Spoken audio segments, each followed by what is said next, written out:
Bueno, ¿qué tal? Buenos días a todos. Les damos la bienvenida a esta jornada sobre lo femenino religioso en la Antigüedad Tardía, organizada por la Facultad de Filosofía, Letras y Estudios Orientales de la Universidad de El Salvador. Este encuentro se enmarca en el programa de investigación BRID 1982, intitulado Corrientes filosófico-religiosas en la Antigüedad Tardía, resonancias en el pensamiento contemporáneo, la presencia de lo femenino religioso en el pensamiento tardo-antiguo y su posteridad. En esta ocasión, parte de los miembros de este programa expondrán los resultados parciales de sus investigaciones.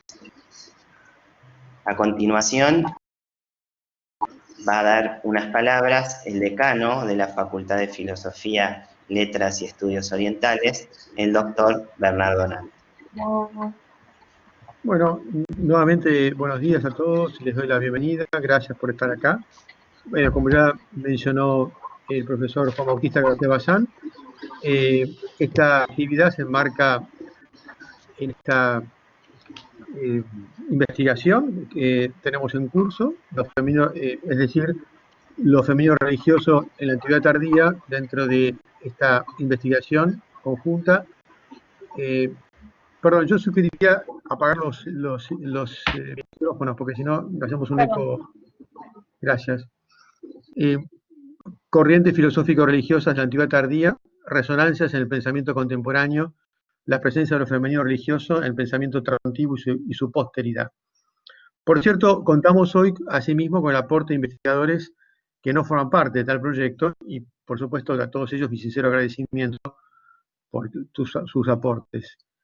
La investigación retoma una anterior de gran aliento, destinada a indagar en una visión unitaria el rico y matizado friso de ideas filosóficas y religiosas que florecieron en el periodo denominado de Antigüedad Tardía y que resulta del entrecruzamiento en Occidente de escuelas filosóficas pitagóricos, platónicos, aristotélicos, estoicos, escépticos, epicúreos, gnósticos, neoplatónicos y de las corrientes hermetistas, teúrgicas, cabalistas y alquímicas. Las investigaciones se realizaron y se realizan a la luz del estudio integral de las fuentes textuales de estas escuelas y abarcan singularidades, contactos, influencias, reacciones. Como es sabido, los estudios de la época helenística, aunque se hayan acrecentado en los últimos años, aún hoy están reclamando, por sobre ciertas visiones académicas que interpretan estos siglos negativa o reductivamente, y que soslayan gran parte de estos respectivos, su debido reconocimiento no solo para su adecuada comprensión, sino para dar cuenta de su gravitación en la cultura y el pensamiento actuales. En este contexto, nuestra investigación titulada La presencia de lo femenino religioso en el pensamiento tardoantiguo y su posteridad, presenta por un lado una continuidad, como ya se dijo, con las investigaciones antes mencionadas de los años 18 y 19, pero se caracteriza por concentrarse en lo femenino religioso y por el otro, por dar lugar a investigaciones que indagan la temática mencionada en paralelos orientales o en entrecruzamientos como los que se advierten en la confluencia filosófico-religiosa del mundo iraño-islámico en su articulación con tradiciones tardoantiguas occidentales. Tal el caso del doctor Pacheco, quien agradezco particularmente, entre otros, por supuesto, por su participación. Por cierto, la investigación delimita con precisión su campo de estudio y su metodología específica, pero el marco más general, desde donde se configura el proyecto en su conjunto, se remonta a lo que comúnmente se denomina la diosa mediterránea, cuya procedencia se remonta a los 25 milenios, por lo menos. Hoy tenemos dataciones anteriores, con las diosas paleolíticas, y que posteriormente, y por contacto con el Oriente Próximo, Egipto y Mesopotamia, se reconocerá a través del ingreso en el mundo grecolatino de las figuras de Cibeles, Isis o Demeter. Basta mencionar al respecto los estudios señeros, aunque discutidos, de Marisa Gimbutas. El judaísmo aportará luego elementos decisivos sobre esta temática al hablar de la presencia, la gloria del Espíritu de Dios como su costado femenino, Kabod, Shekinah, Ruach, o bien como sabiduría, Jokmah, que acompaña al Creador desde los inicios del mundo.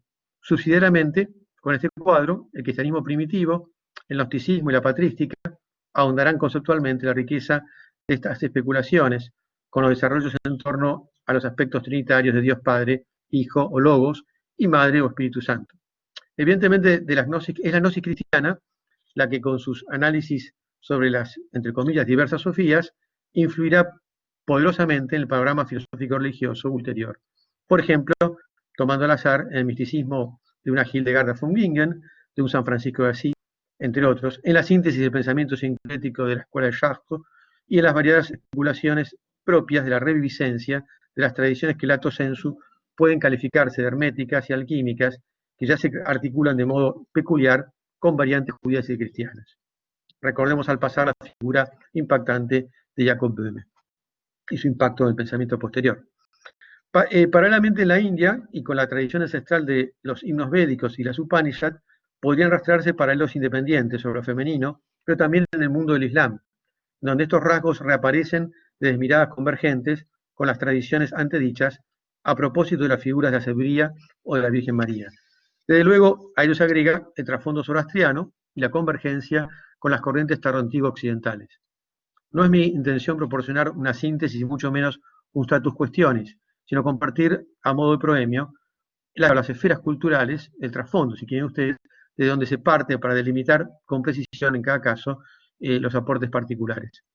Haciendo un salto del tiempo y por ende obviando numerosos procesos de recepción y variantes, basta señalar la presencia de esta clase de estudios en el romanticismo, así como la discutible pero pionera obra de Johann Jakob Bachofen, Das Mutterrecht, 1861, o en otro contexto, la presencia de estas ideas en buena parte de la psicología dinámica del siglo XIX y en la denominada sofiología rusa, Vladimir Soloviev, Sergei Bulgakov, Pavel Florensky. En el siglo XX cabe destacar perspectivas interdisciplinarias, como la del Círculo Éranos, en donde se ofrecerá una recuperación de esta clase de estudios, sobre todo gracias a los aportes comparados, entre otros, ¿no?, de Gershom Scholem, la cábala hebrea, de Mircea Eliade, en el mito y la historia de las religiones, de Henri Corbin, en el misticismo iranio, de Heinrich Zimmer en la India, o de Carl Gustav Jung en la psicología religiosa. Cabría destacar, en la línea cristiana, la presencia del eterno femenino en algunos investigadores jesuitas, como Henri de Lubac, Pierre Teilhard de Chardin, y en nuestro país, el padre Ismael Quiles. El reconocimiento de estas figuras divinas en las tradiciones espirituales de Occidente, tanto en las tradiciones esotéricas como en las exotéricas, permite completar aspectos obliterados de la historia, así como también de la propia condición humana y de la dimensión femenina de la sacralidad. Los tres ejes o proyectos que estructuran el programa de investigación son los siguientes: lo femenino y las regiones helenísticas y tardoantiguas, por el doctor José Antonio Antón Pacheco, de la Universidad de Sevilla; lo femenino, el cristianismo primitivo, el gnosticismo y la patrística, coordinado por el doctor Lautaro Roig Lancilota, de la Universidad de Groningen; y lo femenino y sus irradiaciones en la historia occidental y en el mundo contemporáneo, coordinado por quien les habla. Quiero reiterar mi agradecimiento a los doctores Antón Pacheco y Roig Lancilota, así como el asesoramiento académico del doctor Francisco García Bazán. Así como, por supuesto, todos los investigadores que me eximo de enumerar, aquí presentes, algunos de ellos. A través de la labor de cada uno de los miembros del equipo de esta investigación intervienen instituciones oficiales: CONICET, Academia Nacional de Ciencias de Buenos Aires, Asociación Internacional de Estudios Patrísticos, así como las universidades del exterior mencionadas, Groningen y Sevilla, del país con alcance plurinacional: San Juan, Mendoza, Santa Fe, Tucumán, La Rioja, La Pampa, Mar del Plata, Buenos Aires y nuestra universidad. Asimismo, quiero mencionar mi satisfacción, pues colaboran en algunas de las investigaciones algunos alumnos de la Casa de Estudios. Bueno, muchas gracias a todos, buena jornada de estudios y muchas gracias.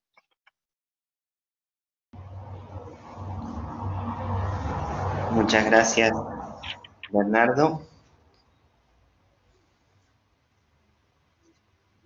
Bien, les recordamos, Juan Bautista, les recordamos al público asistente que por cuestiones de cortesía ante los oradores, las cámaras y los micrófonos de los asistentes van a estar desactivados. De esta manera se evitan ruidos o interferencias que puedan interrumpir a los expositores. El público puede participar a través del chat. Y habrá un intervalo de 10 minutos a las 11:50 antes de la exposición del doctor Francisco García Bazán. Muchas gracias. Bueno, muchas gracias, Juan Pablo. Entonces, damos comienzo a las exposiciones del primer bloque, que va a versar sobre el Irán y los oráculos caldeos. Para eso va a tomar la palabra el doctor José Antonio Antón Pacheco, de la Universidad de Sevilla. Él es especialista, entre otras cosas, en el misticismo árabe y en sus fuentes iranias. Nos va a leer la figura femenina de la Daena en el zoroastrismo. Hola, buenas tardes a todos. Un saludo a todos los amigos y supongo que se me escuchará bien. ¿No, Juan Bautista? Sí, sí, ¿Se me escucha bien? Vale, Perfecto. Estupendo. Pues entonces, como el tiempo es corto, pues voy ya sin más preámbulos a iniciar mi intervención, que es sobre la figura de la Daena. Daena en avéstico o Den en parleví. Bueno, el hecho de elegir esta figura es porque es una de las categorías más representativas del pensamiento iranio, del pensamiento zoroastriano en un principio, pero lo podemos hacer extensible a toda la concepción irania, porque el maniqueísmo también va a participar de esta misma sensibilidad. Por lo tanto, si hay una figura femenina que pueda representar la concepción religiosa y filosófica del Eransar, es decir, del mundo iranio, esta es justamente la Daena. ¿Por qué? Pues porque nos inserta en los contextos más propiamente, digamos, la problemática más específicamente irania, como es, en primer lugar, la escatología, es decir, la suerte del alma más allá del mundo. En segundo lugar, la angelología, es decir, la configuración de las realidades transmundanas o a través de la figura del ángel.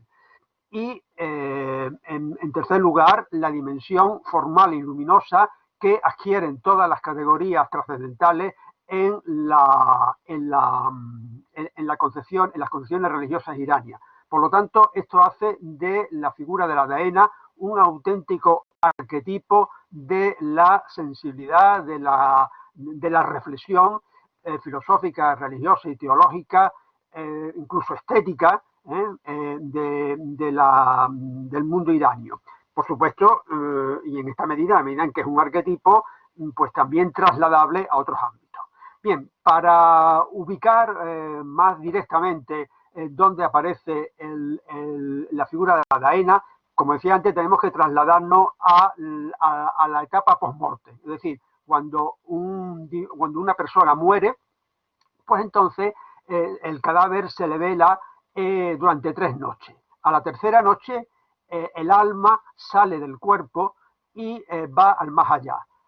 Pasa por un puente que se llama el puente Chimbat, que dice que es delgado fino como la hoja de una navaja. Es una metáfora que, por cierto, aparece también en las Upanishads, lo cual nos remite a una tradición muy arcaica de origen europeo. Y una vez que ha pasado el puente Chimbat, que sería como una primera prueba, porque el alma que no ha cumplido en este mundo sus deberes, pues cae al infierno, pero la que logra pasar, pues se encuentra con 3 figuras, 3 yasatas, diríamos, ¿no? Que son 3 dioses, en definitiva, o 3 ángeles, como queramos, que son Rasnu, Mitra, el famoso, la versión avéstica de lo que luego será el Mitra, que tanta importancia va a tener en el mundo romano, y Esraosa. Estos 3 figuras hacen otra prueba, que es pesar en una balanza los méritos y los deméritos de esa alma. Si ha logrado una vez más pasar esa otra prueba, pues entra dentro ya del Garozmán, es decir, el cielo. Bien, ¿qué va a ocurrir ahora? Pues ahora es cuando aparece la Daena. Y voy a leer para ser más directo algunos de los textos en los cuales aparece esta figura. En primer lugar, leo un texto del Arda Virasnamé, que es una especie de divina comedia a la irania. Dice así, vamos a ver, el alma piadosa le preguntó a aquella doncella, porque la Daena es una joven muy guapa, en fin, muy perfumada, de 15 años. Le dice, el alma piadosa le preguntó a aquella doncella, ¿quién eres y qué tipo de persona? Pues jamás he visto en la vida terrenal doncella tan bella y hermosa como tú. Ella, la buena conciencia y las buenas acciones, le contestó, yo soy tus buenas acciones, oh joven de buenos pensamientos, buenas palabras, buenas acciones y buena Daena. La propia Daena le dice al alma que él mismo es su buena Daena. Al ver tu voluntad y tus actos, estos aparecen ante ti fragantes, grandes, buenos y exentos de penuria, tal como son, pues tú recibiste los gazas, es decir, la palabra de Zaratustra, en el mundo veneraste bien el agua, protegiste el fuego y satisfaciste al hombre piadoso, viniera de cerca o de lejos. Así pues, yo estaba alegre, pero tú me alegraste más. Yo era benévola, pero tú me hiciste más benévola. Yo era digna y tú me hiciste más digna. Yo estaba sentada sobre un trono resplandeciente, pero tú me sentaste aún en otro más resplandeciente. Y yo era exaltada y tú me hiciste aún más exaltada. Y ello se debe a tus buenos pensamientos, buenas palabras y buenas acciones. De otro libro también muy significativo de la literatura zoroastriana, en concreto de la literatura Pahlaví, es decir, ya en etapa sasánida, como es el Menoj Herat, libro de la sabiduría, leo lo siguiente. Cuando las almas de los piadosos pasan por ese puente, el puente Chimbat, este toma la anchura de una parasanga, es decir, se hace muy grande. Las almas de los piadosos son acompañadas por el santo Arraosa y sus buenas acciones vienen a su encuentro bajo la forma de una doncella, que es mejor y más hermosa que cualquier doncella que haya en el mundo. Entonces las almas de los piadosos dicen, ¿quién eres tú? Que jamás he visto en el mundo mejor doncella que tú, ni tan hermosa. Y esa apariencia de doncella le responderá, no soy ninguna doncella, sino que soy tus buenas acciones, oh joven de buenos pensamientos, buenas palabras, buenas acciones y buena religión, ya que tú, cuando viste a alguien en el mundo que adoraba a los demonios, te sentaste para adorar a los ángeles, y cuando viste a alguien cometer robo y comportarse cruelmente, humillando y hostigando a la gente piadosa y acumulando riqueza de forma pecaminosa, tú te guardaste de cometer robo, de ser cruel con las criaturas. Tuviste buenos pensamientos para con la gente, acogiste a los invitados y ofreciste regalos tanto al que venía de cerca como al que venía de lejos, y acumulaste riqueza honradamente. Y cuando viste a alguien dando falso testimonio, aceptando sobornos y juzgando falsamente, entonces te sentaste y dijiste la verdad. Yo soy esos buenos pensamientos que tuviste, esas buenas palabras que proferiste y esas buenas obras que hiciste, pues yo era elogiable y tú me hiciste aún más digna de elogio. Era apreciada y tú me hiciste aún más apreciada. Era gloriosa y tú me hiciste aún más gloriosa. Bien, tenía preparado más textos, tenía preparado un texto del Hadosnak, que es muy interesante porque el Hadosnak es uno de los pocos testimonios que tenemos del Avesta antiguo, lo cual demuestra lo enormemente arcaico que es esta tradición, lo enraizada que está en la conciencia irania. Tenía también otro del Yasna, tenía otro maniqueo procedente de los descubrimientos de Turfán, en sogdiano, pero en definitiva no voy a abundar porque creo que con estas dos lecturas ha quedado muy claro quién era Daena. Daena es, y ahora paso a describir las características esenciales y fundamentales de esta figura, es el alter ego, es el otro yo, es nuestra proyección celeste de nuestro yo. En este sentido, yo encuentro una enorme similitud fenomenológica con la noción griega de daimon. Recordad, por ejemplo, la teogonía, recordad Heráclito, el fragmento 119, recordad el papiro de Derbeni, donde Hesiodo, donde la figura Píndaro, donde la figura del Dai es también como nuestro yo celeste, nuestra proyección trascendente, pero que al mismo tiempo vela por nosotros. Es decir, por lo tanto, aquí tenemos ya otra característica de la Daena. Es nuestro alter ego, nuestro otro yo celeste. Y es también lo que nosotros podríamos denominar perfectamente el ángel de la guarda, porque lo mismo que el daimon, porque representa estrictamente la misma función, es decir, velar, guardar por nosotros. Somos nosotros mismos, pero proyectados en la dimensión celeste, en la dimensión trascendental, en nuestra dimensión trascendental buena, positiva, bella. La Daena es el ámbito de la visión y de lo visto. Es decir, esto respondería muy bien a lo que Bausani llamaba el platonismo óptico, ¿no? Él definía, Alessandro Bausani definía el zoroastrismo como un platonismo óptico. Efectivamente es lo que se ve y por lo que vemos. Es decir, hay una reciprocidad en toda la noción de Daena. Es yo y es otro yo. Es lo que vemos y es por lo que vemos. Esto nos introduce en un contexto iluminativo. Fijaos que en esto hay mucha polémica, pero bueno, la explicación etimológica más aceptada para el término Daena o Den, lo hace proceder de la raíz de H, la raíz europea de H, que es de donde sale también el término griego idea y eidos. Idea y eidos, que a su vez está emparentado con el verbo jorao, ¿no? Pues significa ver, lo visto, lo que se ve. Por tanto, bien, la ocurrencia de Bausani de platonismo óptico, desde luego, me parece bastante acertada. Bien, por tanto, estamos ya en la introducción de lo luminoso, ya estamos en lo escatológico, estamos en lo luminoso. Es la visión del alma, lo que ve y lo visto. Es la facultad de la imaginación.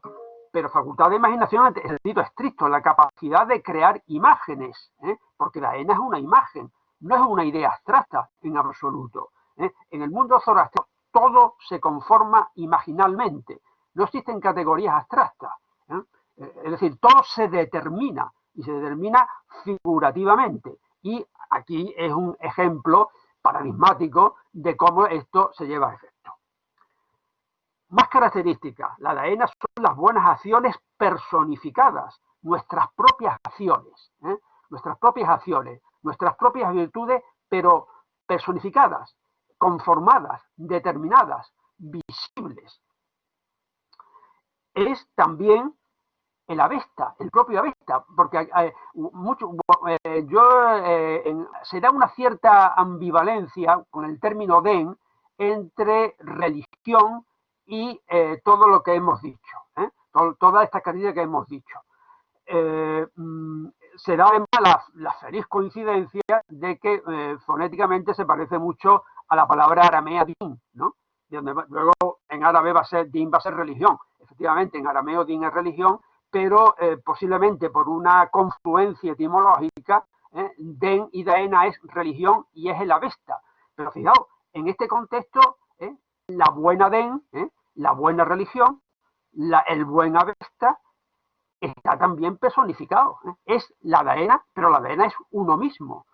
Con lo cual veis cómo todas las palabras que veíamos que decía la Daena al alma que entra en el más allá, pues están revestidas de estas características de las que estamos diciendo. Son realidades formales, determinadas, iluminativas, aurorales, personales.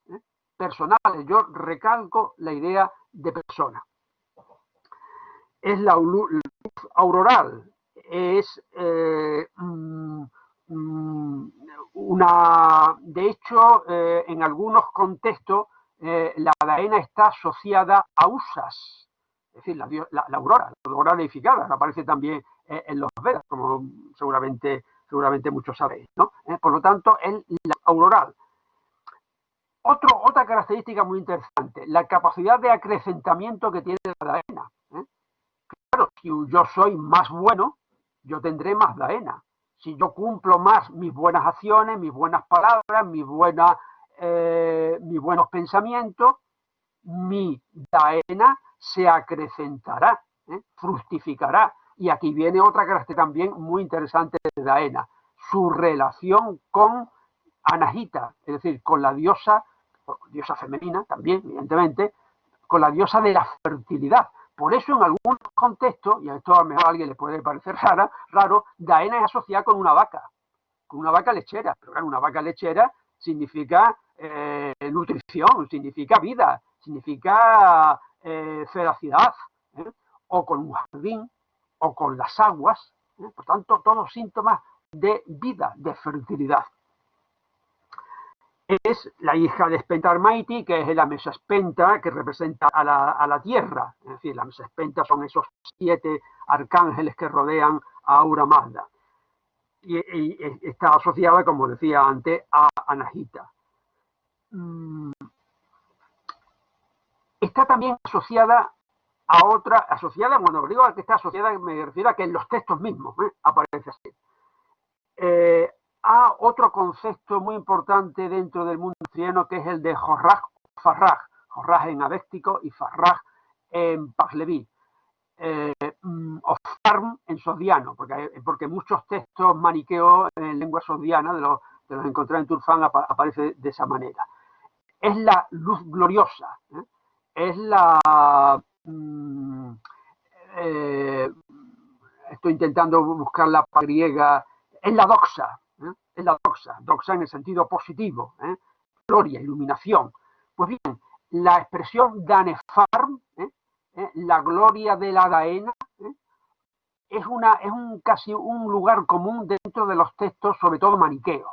¿Por qué está asociado a la gloria? Porque la gloria, la doxa, el resplandor, es aquello que define a toda realidad que procede de Ahura Mazda, es decir, a toda realidad buena, a toda realidad bella, a toda realidad positiva, a toda realidad éticamente conforme. Por tanto, Daena y la Farraj, si no coinciden, sí están íntimamente asociados.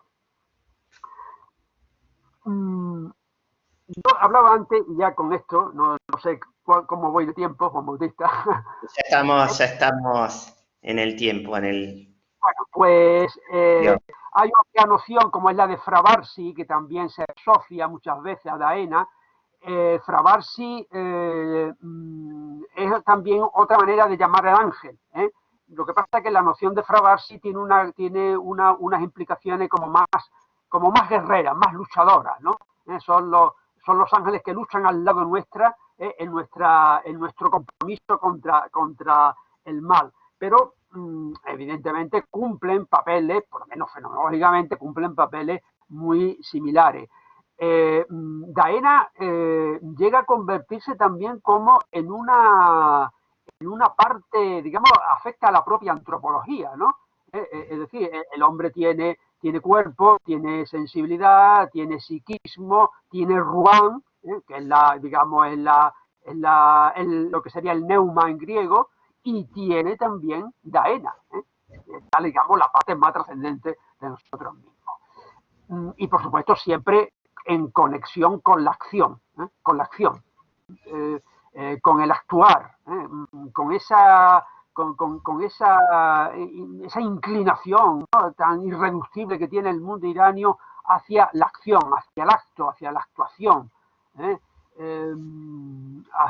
Por eso no hay no hay lo contemplativo. Bueno, lo hay lo contemplativo en el mundo zoroastriano, lo hay, pero no tiene las derivaciones que ha tenido en otros ámbitos religiosos. Ya para ir acabando, sí quiero decir que antes hablé de una posible etimología, que es la más aceptada, que proviene de Niebuhr, si mal no recuerdo, que es la de asociar el término Daena a la raíz de H, raíz europea de H, de donde provendrían el campo semántico de ver, de idea, ¿no? Pero hay también otras teorías muy interesantes, como esta defendida por Widengren, que hace provenir la raíz den de otra raíz también europea, que es igualmente DH, pero que esta significa cuidar, tener cuidado, alimentar. Bueno, también sería muy interesante, es decir, y no descartemos que haya habido, como ha sucedido otras veces, una confluencia de ambas raíces, naturalmente, porque lo de cuidado, tener cuidado, nutrir, proteger, claro, todo eso también de alguna manera lo realiza la Daena con respecto a nosotros. y nos exige a nosotros también, en la medida en que entre Daena y nosotros mismos hay una comunicación estrecha. Por tanto, nosotros cuidamos de la Daena y la Daena cuida de nosotros. Si es cierta esta etimología, pero en cualquier caso, aunque no fuera cierta, lo que sí es verdad es que en el desarrollo temático que tenemos de la idea de Daena, que vuelvo a repetir, una idea femenina, una idea femenina, claro, con todo el juego que eso da, ¿no? Y que va a dar, porque pensemos, la Beatriz de Dante, ¿no sería una forma de Daena, por ejemplo? Y con ello se abre ahí una perspectiva enormemente interesante de proyección y de trascender el propio ámbito iranio para encontrar en la Daena, ¿no? Lo que diría Goethe, ¿no? El eterno femenino, ¿no? Antes habló Bernardo del romanticismo como un momento privilegiado en el cual también lo femenino adquiere una importancia, en fin, categorial, ¿no? Pues bien, pues yo creo que efectivamente se podría establecer una asociación, una línea, ¿no? Que conduciría de esta idea de esta Daena, como esta joven guapísima, rubia, perfumada, bien vestida, que en definitiva es lo mejor de nosotros, ¿no? Bueno, pues Juan Bautista, Listo. con esto acabo. Muchísimas gracias. No podemos aplaudir, pero bueno, yo hago el gesto. Usted sabe que a mí eso no me gusta, Ahora vamos a pasar a la lectura. Bueno, va a leer el doctor Juan Carlos Salvi, ahora lo presento, y después hay 10 minutos para un espacio de preguntas. Pero como estamos un poco atrasados, te agradecemos, José Antonio, y vamos a pasar a la exposición del doctor Juan Carlos Salvi, que es de la Universidad Nacional del Litoral y de la Universidad Católica de Misiones. Estudia las relaciones entre judaísmo, gnosticismo y patrística, y el título de su exposición será El enigma del Horum Medium en la generación divina, según San Agustín, de Civitate Dei 10:23. Muchas gracias, Juan Bautista, y buenos días a todos. Si me reciben correctamente y si se puede compartir, digamos, en la pantalla el escrito, comienzo sin más. Un texto conocido de San Agustín remite a la filosofía de los oráculos a través de Porfirio, a quien el santo invoca de manera crítica respecto de ciertos principios de purificación sostenidos por el neoplatónico que interesan directamente a la generación divina. A partir de este pasaje de la ciudad de Dios, nos remontaremos hacia el análisis de los términos que los oráculos caldeos emplean en la tríada fundamental, la que suscitó interpretaciones distintas entre los cristianos y los neoplatónicos, especialmente en lo que se refiere al miembro intermedio de la tríada como principio femenino. En primer lugar, la tríada de los oráculos. En el contexto de su argumentación acerca de los principios, en que según Agustín los platónicos declaran que está la perfección del alma, el obispo de Hipona escribe lo siguiente. Dice también Porfirio que fue respuesta de los divinos oráculos que nos purificamos por las teletas de la luna y del sol, para mostrar con ello que no puede el hombre ser purificado por las teletas de ninguno de los dioses, pues ¿qué teletas pueden purificar si no purifican las de la luna y el sol, a quienes tienen entre los dioses principales? Además, dice que manifestó el mismo oráculo que los principios podían purificar. Temió que, habiendo dicho que las teletas del sol y de la luna no purificaran, se creyera que las teletas de algún otro de la turba de los dioses tuviese poder para purificar. Ahora bien, sabemos cuáles son esos principios que admite como platónicos.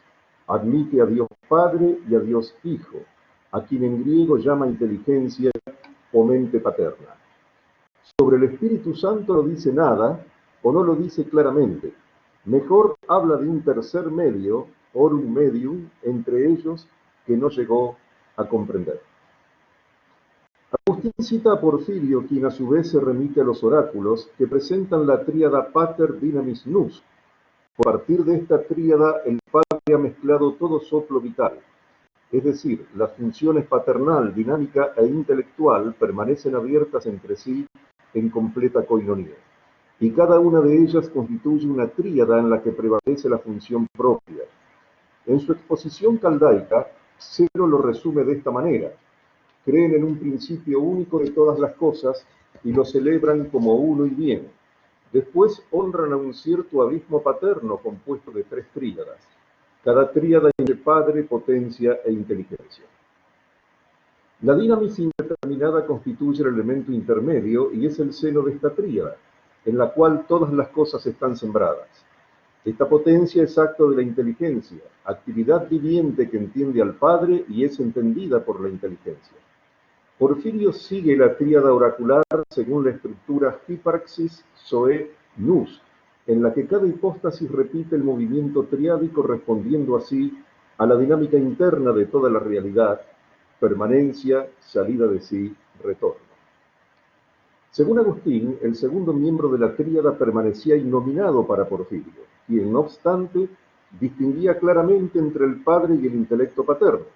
Dice Agustín: proclamas al Padre y a su Hijo, a quien llamas inteligencia o mente paterna, así como al intermedio, orum medium, entre ellos, en quien pensamos te refieres al Espíritu Santo, y según vuestro lenguaje, dices que hay 3 dioses.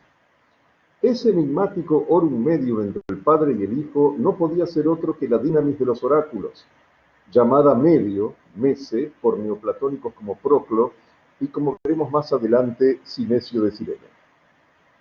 El hecho de que Agustín acuse a Porfirio de afirmar que hay 3 dioses se explica por el recurso al lenguaje mítico que le servía de sustento.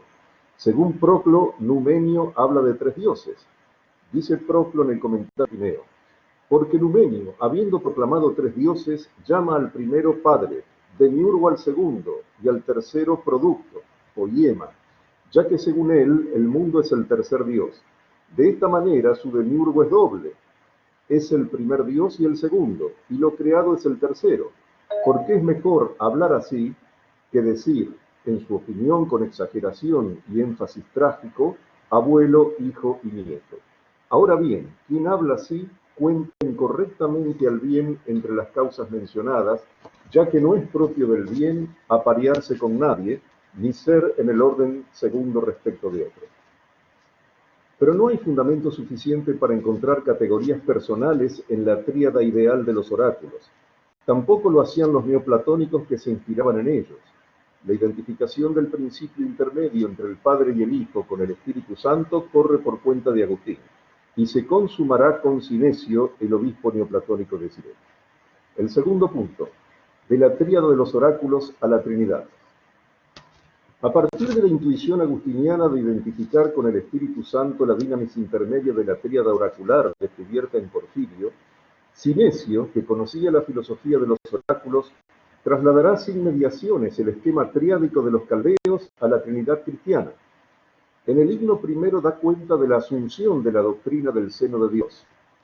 Dice Sinesio: te ofrezco esta alabanza a ti, guía de los mundos inmaculados, y a tu Hijo, sabio por tu propia sabiduría, el que de tu inefable seno, colpos, dimanó. En ti permanece, aun habiendo brotado de ti, para dirigirlo todo con sus sabias inspiraciones.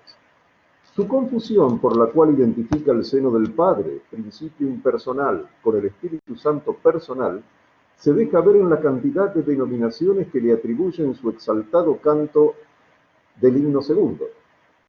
Canto un himno al Hijo, al primogénito y luz primordial, Hijo gloriosísimo del Padre inefable. A ti, bienaventurado, a la vez que al gran Padre, te canto un himno y también al alumbramiento después de ti, del Padre, voluntad fecunda, principio intermedio, Mesatan Arjan, expiración santa, Hagian Noyan, centro del progenitor, centro del Hijo.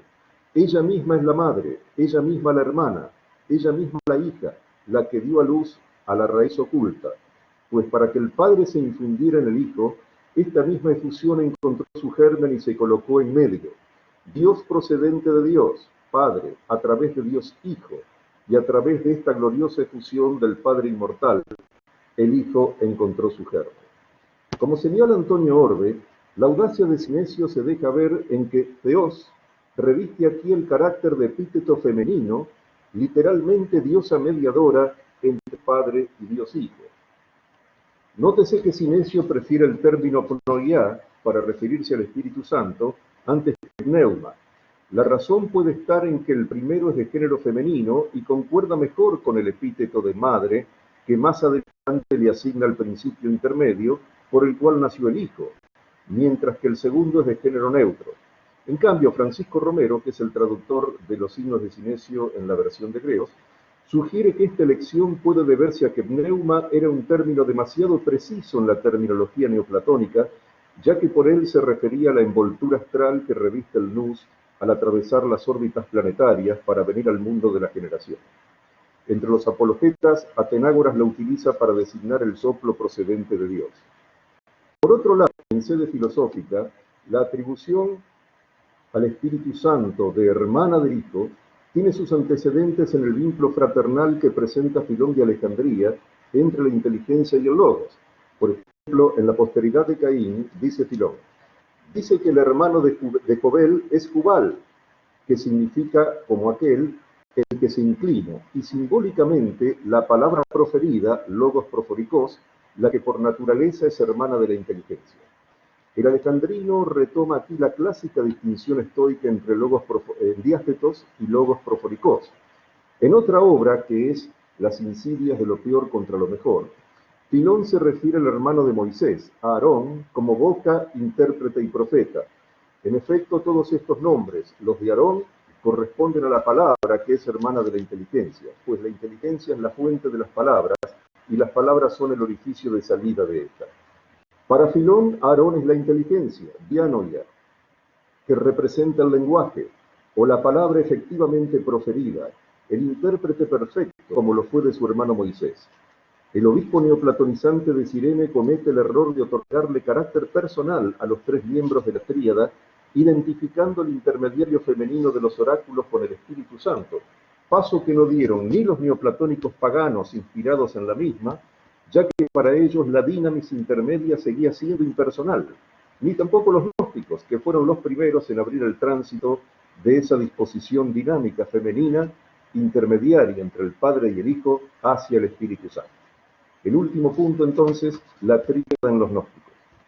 Entre los valentinianos se destaca la tríada Bithos, Eino y Anus, mientras que los sofitas, por su parte, proponen Bithos, o primer ántropos, Einoia, segundo ántropos. Ambas tienen en común que tanto el primer miembro de la tríada como el tercero son personales, mientras que Einoia no lo es, sino que se trata más bien de una potencia o disposición dinámica del Dios Supremo que engendra en ella, como principio femenino, al Hijo.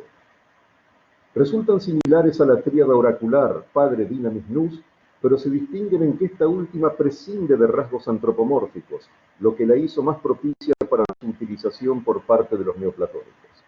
Entre los documentos valentinianos, el Evangelio de la Verdad menciona explícitamente a la Madre como el seno del Padre.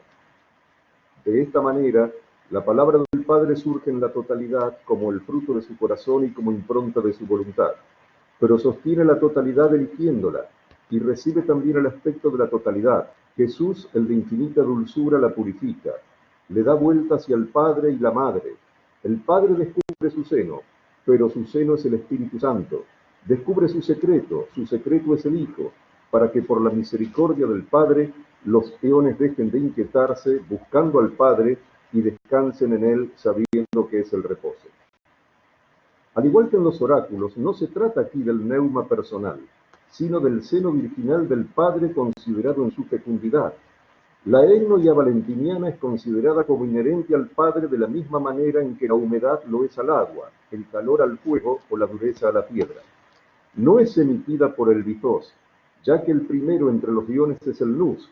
Ni las noticias de Ireneo, ni las propiamente valentinianas hacen del pensamiento divino una emisión ad aeterno. Esta inherencia característica de la figura matrimonial vitos, sigue o vitos, egnoia, impide que sea interpretada como dualidad, sino como mónada. Cualquier intento de separar estos términos sería equivalente al absurdo de separar el calor del fuego. Consideraciones finales. San Agustín se inclina a asociar la tríada de los oráculos caldeos, que le llega a través de Porfirio, con la doctrina trinitaria. Pero a la dínamos intermedia que la filosofía oracular ubica entre el Padre y el Nous, principio femenino y seno de Dios, jamás le habían otorgado carácter personal ni los mismos oráculos ni los neoplatónicos, entre ellos Porfirio. A este último acusa a Agustín de utilizar un vocabulario triteísta y da por sentado que el orum medium de la tríada porfiriana es nada menos que el Espíritu Santo personal. El obispo neoplatónico de Cirene, Sinesio, dará el doble paso erróneo al llevar a las últimas consecuencias la conjetura de Agustín, pues traslada sin más el esquema de los oráculos a la Trinidad cristiana y declara que sus tres componentes son personales. Los gnósticos, por su parte, fueron los primeros en adaptar la tríada de los oráculos a la propia, de Padre, Egnoia, Nous, pero sin caer en el error de hacer personal al término intermedio, al que consideraron una disposición o potencia inherente al Padre. Reconocieron el carácter femenino de ese principio, al igual que los oráculos y que los neoplatónicos, y sin caer en el extremo de Sinesio, indicaron el tránsito de la dinamis divina hacia el Espíritu Santo personal, paso que se daría más tarde. Muchas gracias. Muchas gracias, Juan Carlos Salvi. Bueno, tenemos escaso tiempo. Hay una pregunta de la doctora Andrea De Vita para José Antonio Antón Pacheco. Dice, este concepto de Daena como realización plena aparece en la tradición islámica, especialmente en la escuela sohrabardiana. ¿Podés ampliar brevemente? ¿Considerás que hay una continuidad o una reinterpretación de ese concepto?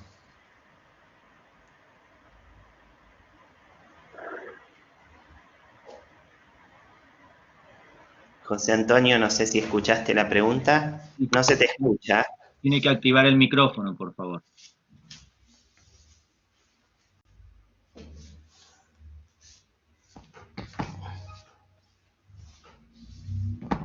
Hay que hacer clic en el micrófono para activarlo, por favor.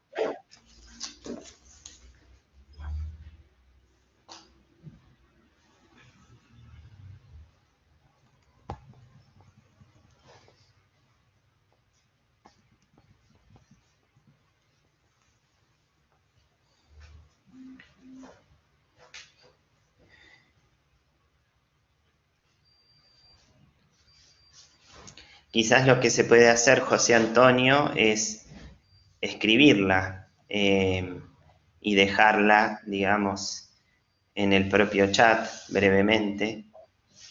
Abajo, perdón, Juan Bautista, abajo está el icono de micrófono que actualmente está inactivo. El doctor tiene que activarlo, por favor.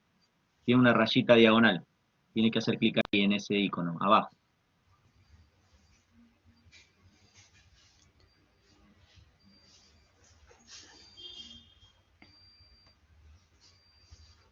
Bueno, hay algunas complicaciones. Entre tanto, no sé si hay alguna pregunta para Juan Carlos Salvi. Si la puede escribir Oscar Iglesias en el chat.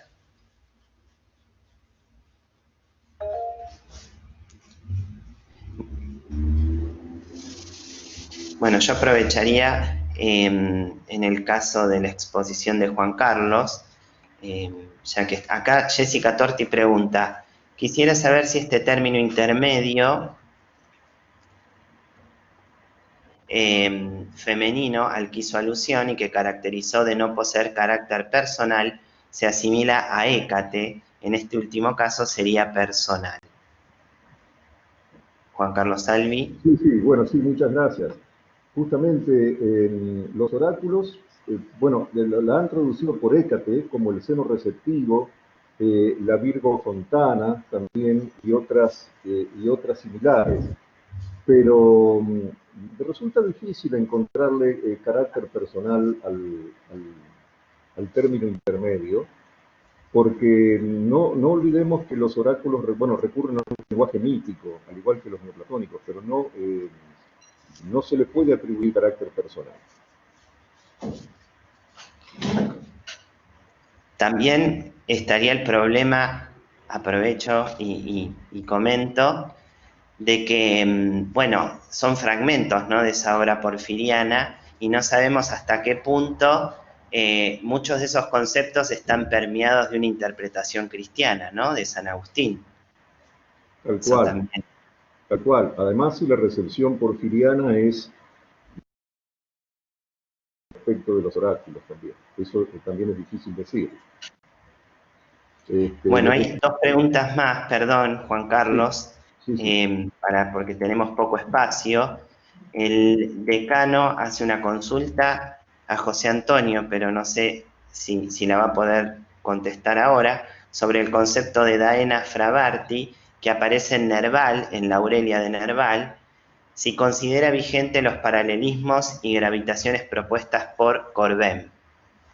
Yo lo hice un poco resumido, ¿no? Pero digamos, dado que Corbén hace una cantidad de una larga referencias a antigua tardía, a paralelismos y convergencias que van desde hermetismo hasta sufismo iranio, por cierto, incluso llega Wagner, ¿no? Bueno, pero quizás es para otro momento. Bueno. Yo Si quisiera no, hacer una pregunta sí. a Albi, una aclaración de lo que dijo recién respecto de Hécate.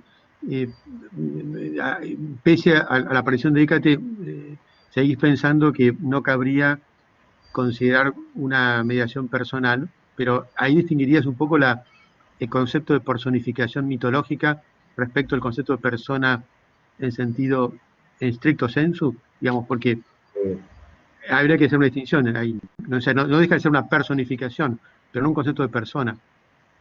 Claro, sí, pero es una personificación, digamos, no en el concepto concreto. Acá hay un intento de los oráculos, evidentemente, de salvar la trascendencia del primer principio, ¿no es cierto?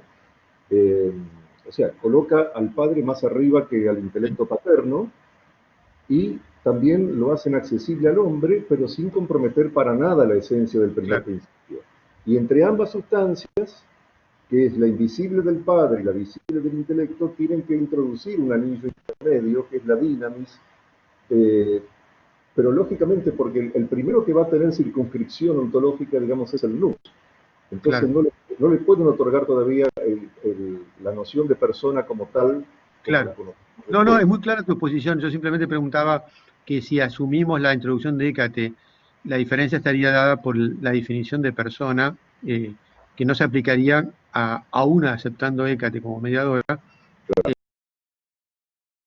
mítica, que no es lo mismo el concepto de persona. Yo creo que hay un tema conceptual ahí, ¿no? Sí, exactamente. Una pregunta, ¿eh? No, sí, coincido, creo que es así. Considero que es así. Sí.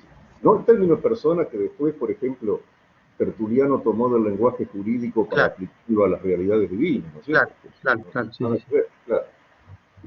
Abrí una pregunta más y ya seguimos avanzando, que venimos bastante bien de tiempo.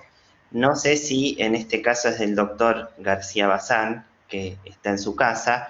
Dice, ¿pero acaso en el concepto de intermediación no está la idea de apertura, que es el centro mismo de la persona? Sí, evidentemente está, pero el centro de la persona justamente como apertura, como relación, ¿verdad?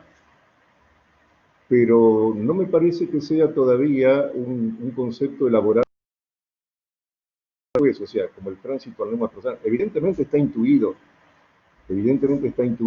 y bueno, los gnósticos lo van a desarrollar prerrogativamente en el tratado tripartito, ¿no es cierto? Tanto en la introducción como en la primera parte del tratado tripartito. Yo, por una cuestión de tiempo, hice una selección nomás, seleccioné un pasaje del Evangelio de la Verdad. Pero eso de la apertura, sí, o sea, está adelantada la noción de persona, incluso a los grandes concilios, sin duda. Pero yo me refería en sentido estricto a que, digamos, la forma en que le recibió Porfirio le resultó más accesible, o sea, a los neoplatónicos, ¿no? Bueno, si no les parece mal, continuamos. Ahora tocaría el segundo bloque sobre los cultos de misterio en Grecia. Les recuerdo que para hacer preguntas las pueden plasmar en el chat y después nosotros las vamos